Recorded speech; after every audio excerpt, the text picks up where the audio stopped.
여러분 오늘날 믿는 사람들과 믿지 않는 사람들은 어떤 차이가 있을까요? 주일날 이 사람이 어딜 가느냐를 보면은 알 수가 있습니까? 이 사람이 믿는 사람이구나, 믿지 않는 사람이구나.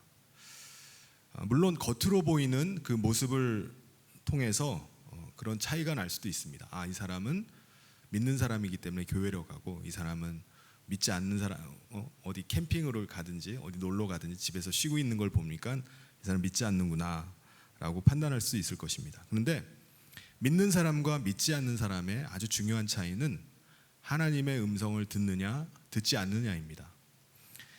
우리 믿는 자들은 하나님의 음성을 듣는 사람이에요. 어떻게 듣습니까? 어떻게 우리가 하나님의 음성을 듣죠? 예수님께서 보내신 성령님께서 우리 안에 내주하고 계십니다. 그래서 성령님이 계속 예수님의 말씀을 생각나게 해주세요. 그래서 우리가 주님의 음성을 계속 듣게 됩니다. 사람마다 얼마나 잘 듣느냐, 이것은 사람마다 차이가 있을 수 있지만 하나님의 음성을 듣는 것, 그것 자체는요, 우리 믿는 사람의 중요한 특징입니다. 그렇다면 사람마다 듣는 것이 왜 이렇게 차이가 날까요? 그것은 각 사람이 얼마나 그 주시는 말씀을 잘 새겨 듣느냐, 거기에 달려 있습니다. 그것 때문에 차이가 나는 것입니다. 어떤 사람은 아주 세미한 음성이라도 그것을 하나님의 말씀으로 듣고 그 말씀에 순종하려고 해요. 근데 어떤 사람은 하나님께서 분명하게 말씀을 주시는데도 불구하고 자기 판단과 자기 생각으로 그걸 다 걸러서 듣는 겁니다. 그래서 자기가 순종하고 싶은 것만 순종하는 거예요. 그런 사람이 있습니다. 그러면은 두 사람은 어떤 차이가 나게 될까요? 시간이 지나갈수록 한 사람은 점점점 하나님의 음성이 분명하게 들리게 되고, 후자로 얘기했던 내가 다 걸러서 듣는 사람은 하나님의 음성이 점점 희미하게 되고 들리지 않게 되는 것입니다. 이것은 마치 어린아이가 말을 배우는 것과 같습니다. 엄마는 어린 갓난 아기가 알아듣든 못 알아듣든 계속 아이에게 말을 해요. 대화를 하는 것처럼 말을 계속 해줍니다. 물건을 가리키면서 이게 이름이 뭔지를 아이에게 계속해서 심어줍니다. 또 어떤 동작을 하면서 내가 지금 뭘 하고 있는지, 이게 어떤 이름인지 그걸 계속해서 아이에게 말해줍니다. 아이는 계속 그걸 들어요. 계속해서 들으면서 어느 시점이 지나면은 듣는 귀가 열리게 됩니다. 그래서 아이는 엄마가 하는 말이 이제 들리기 시작하면은 그 말에 반응을 해주기 시작해요. 그럼 엄마는 아주 신나죠. 우리 아이가 뭘 알아듣는 것 같으니까는 더 많은 것들을 말해주기 시작합니다. 아이랑 조금 의사소통이 좀 되는, 이렇게 반응이 오고 이런 의사소통이 조금씩 이루어지니까 엄마는 더 많은 말들을 해줘요. 나중에는 어떻게 되죠? 아이가 엄마 얼굴을 바라보면서 엄마가 말하는 그 말의 입모양을 따라하기 시작하는 거예요. 그걸 유심히 지켜봅니다. 그래서 자기도 엄마가 내는 소리를 따라내고 그 단어를 사용해 보는 거예요. 자기가 계속 들었던 것들을 사용해 봅니다.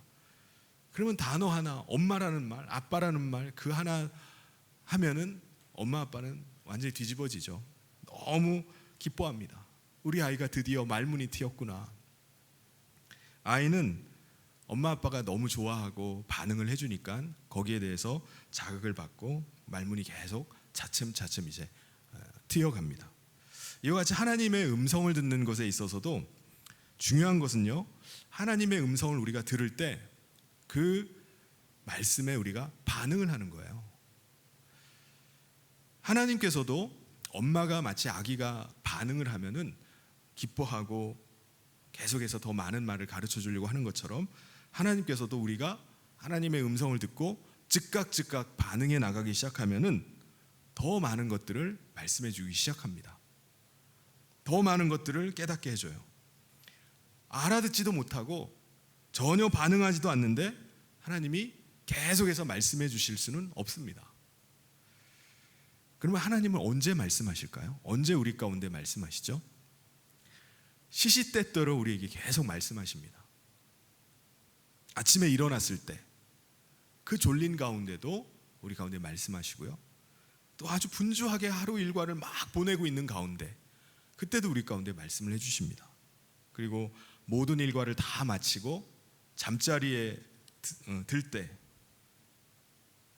그때 하나님께서 우리 가운데 말씀을 해주십니다. 그러니까 그 분주한 하루의 시간 가운데 불현듯 우리 가운데 하나님께서 말씀을 해주세요. 심지어 자는 가운데도 꿈을 통해서 우리 가운데 말씀을 해주십니다. 우리가 말씀을 묵상하다가 잠이 들면은 그 말씀이 꿈속에서도 계속해서 생각이 납니다.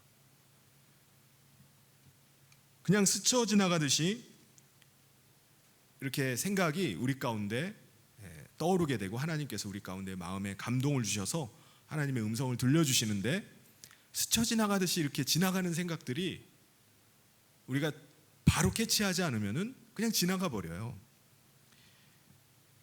이거를 우리가 그 말씀을 잡아가지고 그것을 기억하고 기록하든지 하지 않으면은 시간이 지나고 나면은 도대체 무슨 말씀을 하셨는지 생각이 나질 않습니다. 잊어버리게 돼요.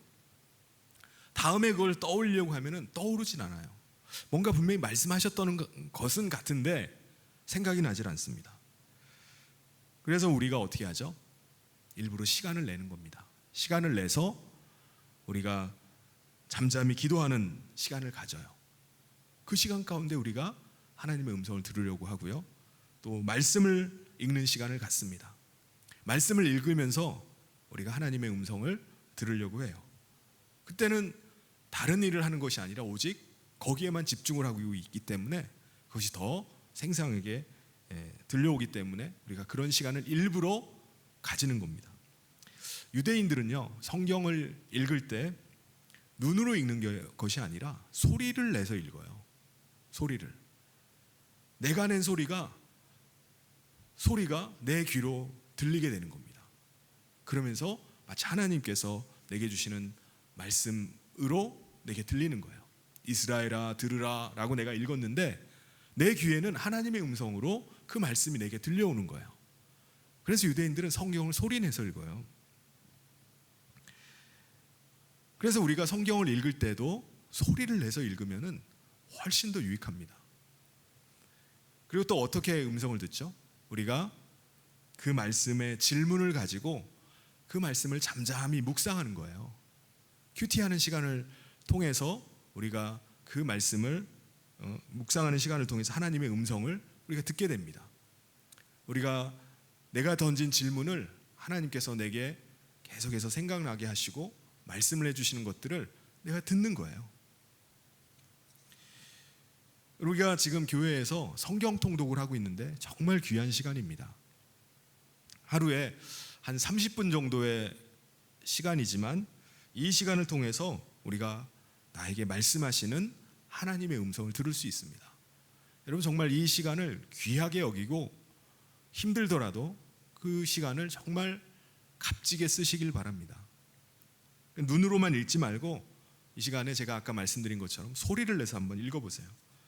처음에는 들리질 않다가 차츰차츰 반복이 될수록 더 점점점 생생하게 들려오는 것을 아마 느끼실 겁니다. 그런데 우리가요, 하나님의 음성을 듣기를 시작하면은 빠지기 쉬운 함정이 한 가지가 있습니다. 함정. 뭘까요? 바로 교만함입니다. 교만함. 말씀을 읽는 가운데 말씀이 막 깨달아지기 시작해요. 내가 질문을 던졌는데 질문의 답이 막 떠오르기 시작하는 겁니다. 마치 하나님께서 내게 말씀을 해주고 있는 것처럼 그렇게 생생하게 느껴지는 거예요. 그러면서 어떤 생각이 들죠? 내가 하나님과 교통하고 있구나. 난 하나님과 교통하는 좀 특별한 사람인 것 같아 라는 생각이 들기 시작하는 거예요. 특별하죠. 하나님의 택한 하나님의 자녀인데 특별하죠. 또 다른 사람이 들을 수 없는 하나님의 음성을 들으니까 특별하죠. 그런데 그것과 더불어서 슬금슬금 교만한 마음이 자꾸 들기 시작합니다. 여기서 좀 더 나가면 어떻게 될까요? 아니, 저 사람은 나보다 성경을 잘 모르는 것 같은데? 라는 생각이 찾아오기 시작하는 거예요. 내가 더 많이 아는 것 같은데? 다른 사람을 자꾸 무시하는 생각이 자꾸 들게 됩니다. 저 사람 하나님의 사람 맞아? 저 사람 설교자가 맞아? 라는 생각을 갖게 되는 거예요. 저 사람이 우리 리더 맞아? 하나님의 음성을 듣는다고 하는데 나보다 왜 모를까? 다른 사람을 판단하고 정죄하기 시작하는 거예요. 그러면서 또 더 열심을 가지고 읽죠. 내가 하나님이 나에게 계시해 준다고 생각하니까 더 열심을 가지고 막 읽어 나가기 시작합니다. 나름대로 해석해 나가기 시작해요. 그러면 어디로 갈까요? 이단으로 점점 빠져들어갑니다. 제가 지난 주 중에, 이번 주 중에 한 권의 책이 우편물로 오게 됐어요. 그래서 우편물로 받았는데, 그러니까 모르는 사람이 제게 책 한 권을 보낸 거예요. 제목이 세계에서 가장 놀라운 이야기라는 책입니다. 한 150페이지 정도인데 그림도 많고요. 그래가지고 제가 빠르게 한 권을 읽었어요. 그 저자는 자기를 30년 전에 교회를 떠난 가나안 성도입니다라고 자기를 소개를 하더라고요. 그 사람은 교회를 안 나가고 집에서 성경만 수백 번을 읽었대요. 그러던 가운데 하나님의 말씀이 깨달아졌다는 겁니다. 요한계시록, 특별히 요한계시록의 말씀이 깨달아져가지고 그거를 이 책에다 다 담았다는 거예요. 그 비밀을 공개를 한다는 겁니다. 그래서 특별히 그가 하나님께서 꿈에 두 가지를 보여주셨는데 데칼코마니와 육각형 도형을 보여주셨다는 거예요. 데칼코마니 아시죠? 이렇게 반으로 물감을 한 다음에 반으로 접었다 펼치면 양쪽이 그림이 똑같은 모양이 나는 거. 그걸 통해서 예수님이 언제 재림하시는지 그 재림의 시기를 풀어냈다는 겁니다. 그래서 제목이 세상에서 가장 놀라운 이야기예요. 이분은요, 제가 읽어보니까는 세대주의 전천년설 관점을 가지고 요한계시록을 해석을 합니다. 그래서 이분의 생각은 뭐였냐면은 코로나가 시작된 거, 2년 전에 시작된 그것이 7년 대환난의 시작이라는 거예요. 그럼 앞으로 5년이 남았다는 겁니다. 5년. 인류의 종말이 5년 후에 온다는 것입니다. 여러분, 이분은 성경을 그렇게 수백 번 읽다가 어디에 빠진 거죠? 교만이라는 함정에 빠져버린 거예요. 이런 사람은 수시로 하나님께서 내게 말씀하십니다. 하나님께서 내게 이런 말씀을 하십니다라고 수시로 말하기를 좋아해요. 그리고 하나님께서 마치 자기에게 계시하고 있는 것처럼 그렇게 생각을 하는 사람입니다. 하나님이 나에게 특별히 계시를 주셨어라고 생각을 하는 거예요. 그러므로 우리가 하나님의 음성을 들을 때 반드시 가져야 될 자세는 뭘까요? 겸손입니다. 겸손. 하나님께서도요, 겸손히 하나님 앞에서 우리가 겸손히 하나님의 말씀을 구하는 자세도 필요할 뿐만 아니라 다른 사람을 향해서도 우리가 겸손함이 필요합니다. 하나님을 향해서 겸손하다는 것은 제게 어떤 말씀을 하신다 할지라도 제가 그 말씀을 듣겠습니다. 그 말씀 앞에 순종하겠습니다. 이게 겸손이에요. 말씀만 하십시오. 제가 듣겠습니다. 또 다른 사람을 향해서 내가 겸손하다는 것은 뭘 의미할까요? 하나님의 말씀을 나에게 주시는 말씀으로 받는 거예요. 그걸 나에게 적용하는 겁니다. 이게 겸손입니다. 그런데 겸손하지 않으면 어떻게 되죠? 나에게 주신 말씀을 다른 사람을 자꾸 적용시키려고 해요. 다른 사람을 향해서 자꾸 말을 판단하고 정죄하는 데 사용하려고 하는 겁니다. 그래서 받은 말씀을 다른 사람에게 나누더라도 내가 적용한 말씀, 내게 주신 그 말씀을 적용해서 그 말씀의 은혜들을 같이 나눠야 되는데 그 받은 말씀을 자꾸 남을 가르치고 정죄하고 판단하는 데 사용하는 겁니다. 오늘 말씀해 보면은 하나님의 말씀을 들을 때 빠지기 쉬운 함정에 빠진 사람이 나와요. 누구죠? 바로 모세의 누이 미리암과 형 아론입니다. 1절 말씀에 보면은 모세가 구스 여자를 취하였더니 그 구스 여자를 취하였으므로 미리암과 아론이 모세를 비방하니라. 미리암과 아론이 모세를 비방했는데 왜 비방한 거죠? 왜?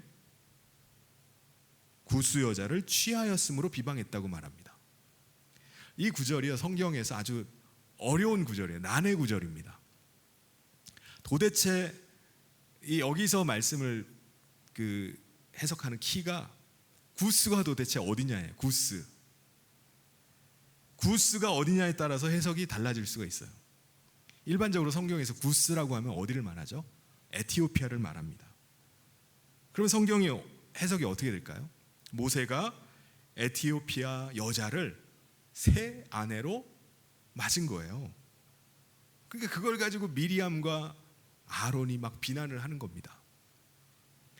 근데 성경에 모세의 아내가 누구죠? 십보라예요. 미디안 사람 십보라인데 십보라가 언제 죽었다라는 기록이 없어요. 혹 십보라가 죽어가지고 모세가 도저히 혼자 있을 수가 없어서 재혼을 해야 되겠다 하는데 왜 하필 에티오피아 여인을 자기 아내로 삼겠습니까? 자기 동족들도 있는데 왜 에티오피아 여자를 자기 아내로 취하겠습니까? 그런 의문이 남아요. 그런데요, 우리가 성경에 보면은 하박국 3장 7절에 구산의 장막이 환난을 당하고 미디안 땅의 휘장이 흔들리는도다라는 말씀이 나와요. 구산의 장막, 구산이 어디죠? 구스를 말합니다. 그러니까 구스와 미디안을 동일한 지역으로 이렇게 동일하게 말씀하고 있어요. 그리고 또 당시에 아수르의 문서들을 보면은 구스를 미디안으로 표현하는 것들을 찾아볼 수 있습니다. 그렇다면은 구스는 어디죠? 미디안인 것을 알 수가 있습니다. 그러면 모세가 구스 여자를 취한 것은 누구를 취한 거죠? 바로 미디안 출신 아내 십보라를 취한 것을 말씀하고 있는 것입니다. 그러면 남편이 아내를 취한 것이 뭐가 그렇게 잘못됐길래 지금 미리암과 아론이 막 이렇게 막 비방을 하는 거죠? 아니, 남편이 아내를 취한 게 그 뭐가 잘못입니까? 미리암과 아론은요, 그걸 지적하는 거예요. 하나님의 말씀을 대언하는 사람, 하나님의 음성을 듣는 사람, 하나님의 말씀을 받는 사람이 금욕을 해야지 왜 금욕을 안 하느냐 이겁니다. 그걸 가지고 시비를 거는 거예요. 그러니까 하나님의 말씀을 받고 대언하는 자리에 있는 모세가 금욕을 해야지 왜 구스 여자를 취하느냐라고 비방을 합니다. 그들은 아내라고 말을 안 해요. 아내를 취했는데 마치 부정한 짓을 저지른 것처럼 구스 여자를 취하느냐라고 비난을 하고 있는 겁니다. 사실 모세는 하나님과 대면하면서 장시간 금욕적인 생활을 한 것을 볼 수가 있습니다. 성경에 보면요, 시내산에 오른 것만 해도 8번이에요. 날짜로 따지면 127일 동안을 산 위에 있었어요. 그럼에도 불구하고 미리암은 모세가 아내를 취한 것을 가지고 막 비난을 막 퍼붓는 겁니다. 그들은 왜 이렇게 비난을 하는 거죠? 왜 그것 때문에 이렇게 비난을 합니까? 2절에 보면은 그들이 이르되 여호와께서 모세와만 말씀하셨느냐 우리와도 말씀하지 아니하셨느냐 하매 여호와께서 이 말을 들으셨더라. 미리암과 아론은 자기들도 하나님의 음성을 듣는 사람인데 모세를 보니까는 대언자로서 자세가 안 됐다는 거예요. 특별히 미리암은 결혼을 안 했습니다. 그러니까 자기는 금욕적인 생활로 하나님의 음성을 더 잘 듣는다는 거예요. 나는 결혼까지 안 했으니까. 모세를 비난함을 통해서 자기 자신의 그 금욕적인 생활을 더 드러내고 싶은 거죠. 이들은 자기들도 하나님의 음성을 들을 수 있기 때문에 하나님 음성 듣는 것 가지고 다른 사람을 판단하고 다른 사람을 정죄하는 겁니다. 하나님의 음성 듣는 사람이 빠지기 쉬운 함정에 빠져버린 거예요. 여러분, 이건 누구라도 빠질 수 있는 함정입니다. 내가 하나님의 음성을 듣는다고 생각하는 사람들은 내가 하나님의 음성이 들린다, 하나님께서 내게 뭔가 말씀하신다라고 하면은 하나님께서 내게 뭔가 특별한 게 있기 때문에 말씀하는 걸로 생각하는 겁니다. 나는 뭔가 특별한 사람이야, 하나님께서 뭔가 특별한 게 있으니까 나를 부르시고 나에게 말씀을 주시는 거지라고 생각을 하는 겁니다. 자기 자신을 특별하게 생각하는 건 좋은 거죠. 내가 하나님의 택한 사람이다라는 자부심을 가질 수 있습니다. 그런데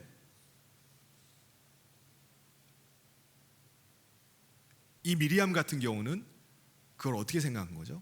뭔가 특별한 이유가 있는 것을 자신의 금욕적인 생활 때문에 하나님이 나에게 말씀하신다고 생각하는 겁니다. 자기에겐 다른 사람이 없는 뭔가 특별한 거, 그것이 있기 때문에 나는 다른 사람보다 더 잘 듣는다라고 생각하는 거예요. 사실 특별한 게 있다면 뭘까요? 우리가 하나님의 음성을 듣는 특별한 게 뭔가가 있다면 그게 뭘까요? 특별한 것은 그리스도께서 다 하셨습니다. 내가 한 게 아니에요. 예수님께서 뭐라고 말씀하셨죠?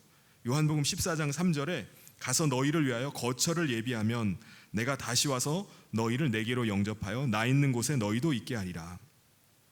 예수님이 떠나가시기 전에 거처를 예비하러 가신다고 하셨어요. 그리고 나서 거처가 예비되면은 우리에게 다시 돌아오겠다라고 말씀하십니다. 예수님께서 거처를 예비하러 가셔서 예비하기 위해서 하신 일이 뭐죠? 십자가에서 대속의 제물로 죽으시는 거였어요. 예수님께서 흘리신 피로 말미암아 우리가 보혜사 성령님이 거하실 수 있는 거룩한 성전이 되게 하신 겁니다. 예수님이 우리를 성전 되도록 준비시키신 거예요. 우리가 뭔가 특별한 게 있는 게 있어서 성령님이 우리 가운데 내주하시는 것이 아닙니다. 성령님이 우리 가운데 말씀하시는 것이 아니에요. 예수님께서 하신 것입니다. 우리는 그 은혜로 너무나 감사하게 주님을 모시고 살아갈 수 있게 된 거예요. 여러분, 구약시대에는요 성령님이 내주하지 않으셨습니다.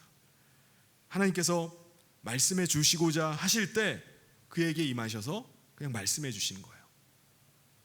그래서 미리암이나 아론에게 말씀하실 때도 그들에게 어떻게 말씀하시죠? 그들에게 꿈을 보여주시고 환상을 보여주셔서 말씀을 하셨습니다. 6절에 나오죠. 이르되 내 말을 들으라. 너희 중에 선지자가 있으면 나 여호와가 환상으로 나를 그에게 알리기도 하고 꿈으로 그와 말하기도 하거니와. 그러면은 이 미리암과 아론이 받은 꿈이나 환상 같은 경우는 문제가 뭐죠? 그걸 어떻게 해석하느냐가 문제가 생기게 됩니다. 제가 경남에 있는 한 교회를 방문한 적이 있었어요. 이제 소개를 받아서 그 교회를 가게 됐는데, 그 교회는 특별히 성도들이, 목회자는 말할 것도 없고 성도들이 꿈이나 환상을 많이 보는 교회였습니다.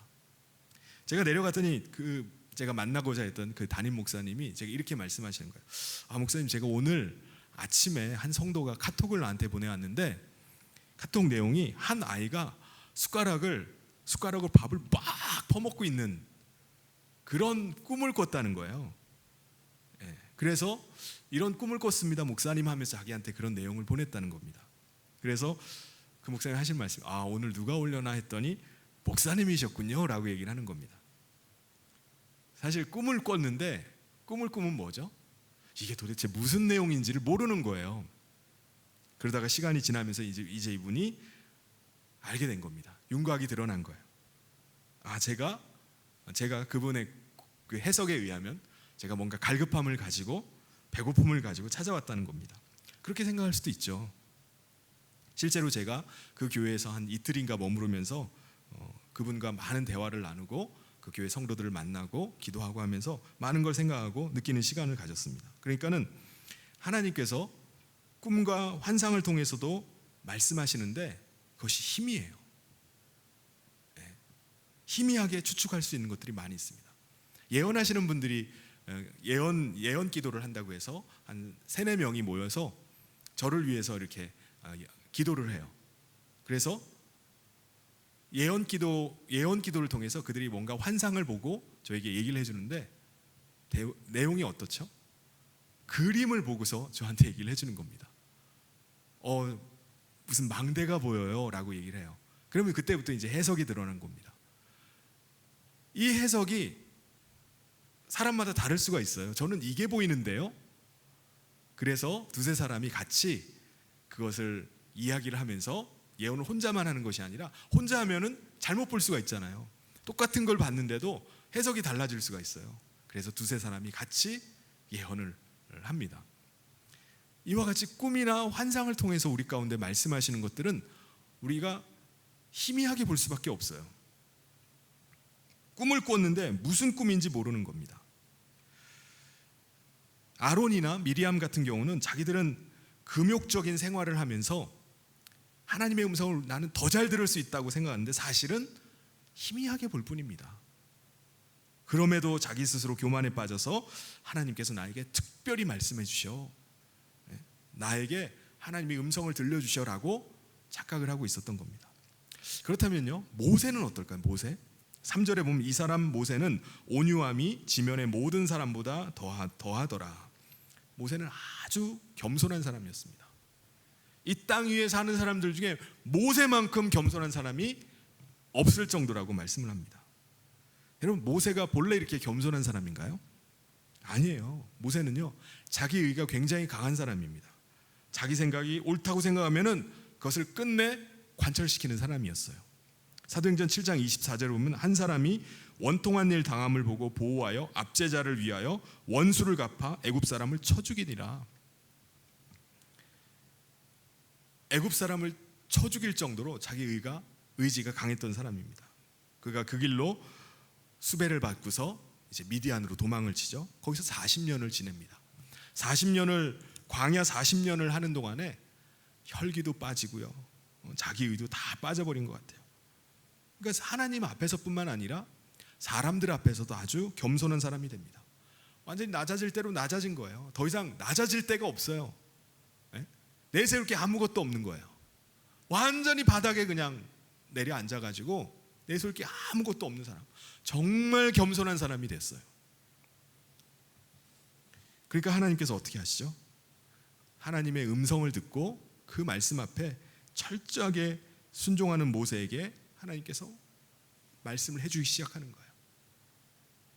말씀을 주면은 자기가 자기 생각대로 거르는 게 없어요. 주시는 말씀대로 그냥 받는 겁니다. 그러니까 하나님이 계속해서 말씀해 주시는 거예요. 어떻게 말씀하시죠? 8절에 그와는 내가 대면하여 명백히 말하고 은밀한 말로 하지 아니하며 그는 또 여호와의 형상을 보거늘 너희가 어찌하여 내 종 모세 비방하기를 두려워하지 아니하느냐. 하나님만 일방적으로 모세에게 말씀하시는 게 아닙니다. 모세도 하나님께 말씀드리는 거예요. 대화를 하고 있어요. 마치 친구와 이야기하듯이 하나님과 대화를 하는 겁니다. 출애굽기 33장 11절에 사람이 자기 친구와 이야기함 같이 여호와께서는 모세와 대면하여 말씀했다고 말씀합니다.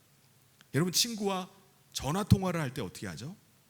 격식을 차리면서 그렇게 합니까? 하고 싶은 말 다 하잖아요. 편하게 얘기를 해요. 몇 시간이건 얘기를 해도 그치질 않아요.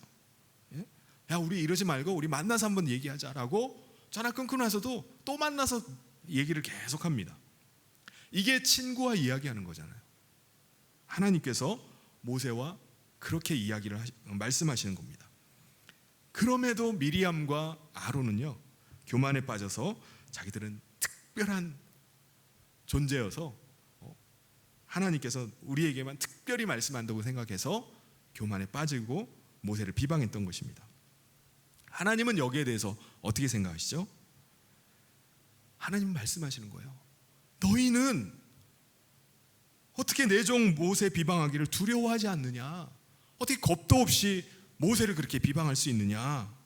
라고 하시면서 미리암을 치셔서 미리암이 나병에 걸리게 됩니다. 미리암이 다시 나을 때까지 일주일 동안 어떻게 됐죠? 격리가 돼버려요. 진 바깥으로 쫓겨나서 거기서 일주일을 지냅니다. 그때 심정이 어땠을까요? 끔찍하죠.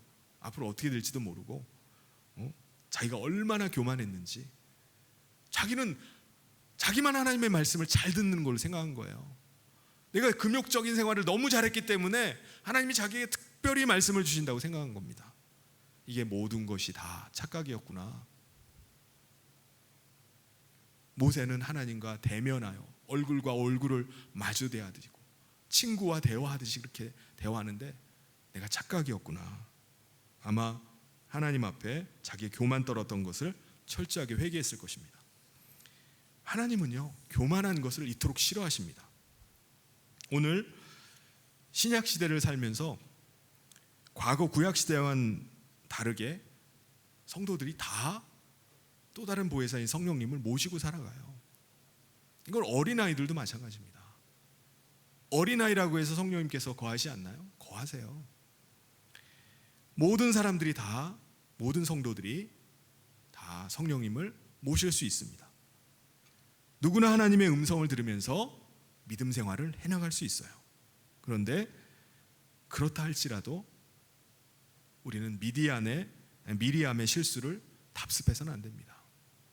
결코 교만에 빠져서는 안 돼요. 하나님의 음성을 들으면 들을수록 내게 말씀해 주시는구나, 내게 이런 감동을 주시는구나 라는 생각이 들면 들수록 우리는 어떻게 하죠? 더 겸손해야 돼요. 그 말씀을 다른 사람에게 적용하려고 하고 그 말씀 가지고 자꾸 다른 사람을 가르치려고 드는 것이 아니라 내게 주시는 말씀으로 두렵고 떨림으로 그 말씀을 받는 겁니다. 여러분, 우리가 하나님의 말씀 앞에서 겸손할 수밖에 없는 이유가 뭐죠? 우리가 두렵고 떨림으로 받을 수밖에 없는 이유가 뭐죠? 말씀을 받고 받았다면은 그 말씀 앞에 결단하고 순종하는 일이 있기 때문에 그렇습니다. 말씀을 받은 것으로, 들은 것으로 끝나는 게 아니에요. 그 말씀을 받았으면은 그 말씀 앞에 우리가 순종해야 되는 겁니다. 그게 부담되는 거예요. 그게 내게 하나님이 자꾸 말씀 주셔서 너무 좋다, 난 하나님의 음성 들어서 너무 기쁘다, 그걸로 끝나는 게 아닙니다. 그 말씀을 받았으면은 그 말씀 앞에 순종하는 거예요. 내가 하나님의 말씀을 들었는데도 불구하고 자꾸 내가 걸러서 취사 선택하기 시작하면은 하나님과 멀어질 수밖에 없습니다. 말씀 받는 거 자꾸 부담으로 다가와요. 나는 말씀대로 살지도 못하는데 자꾸 말씀 주시오. 이게 정말 짜증나는 일입니다. 나중엔 듣기도 싫은 거예요. 그런데 우리가 하나님의 말씀을 순종해 나가기 시작하면은 하나님께서 모세를 충성되게 여기셨던 것처럼 하나님께서 우리를 충성되게 여기시는 거예요. 내가 하나님이 주시는 마음의 감동을 내가 믿음으로 순종해 나갈 때 하나님께서 충성되게 여기십니다. 충성된 사람이구나. 그럼 어떻게 하시죠? 더 많은 말씀을 주시는 거예요. 친구에게 말씀하듯이 우리 가운데 계속해서 하나님도 편하게 말씀하시는 겁니다. 사랑하는 성도 여러분, 오늘날 많은 사람들이 실제로 그렇죠. 하나님의 음성을 듣죠. 하나님의 음성을 다 들으면서 사는 시대를 살아갑니다. 근데 정작 얼마나 많은 사람들이 그 하나님의 말씀 앞에서 그 말씀대로 살아가고 있습니까? 겸손히 그 말씀을 받고 그 말씀에 순종하기 위해서 씨름하면서 살아가나요? 단순히 하나님의 말씀 들은 것을 내 자신의 의를 드러내고 다른 사람 앞에서 거들먹거리고 다른 사람을 정죄하고 판단하는데 혹시 하나님의 말씀 들었다는 것으로 사용하고 있지는 않습니까? 사랑하는 성도 여러분, 오늘날과 같이 이러한 우리가 하나님의 음성 듣기를 사모하고 하나님의 말씀 앞에 더 믿음으로 순종하기를 원합니다. 그래서 모세와 같이 하나님과 늘 동행하고 하나님의 귀한 종으로, 정말 충성된 종으로 하나님께서 우리를 귀하게 들어서 사용하는 우리 성인의 모든 성도님 되시기를 주님의 이름으로 축원합니다. 같이 기도하겠습니다.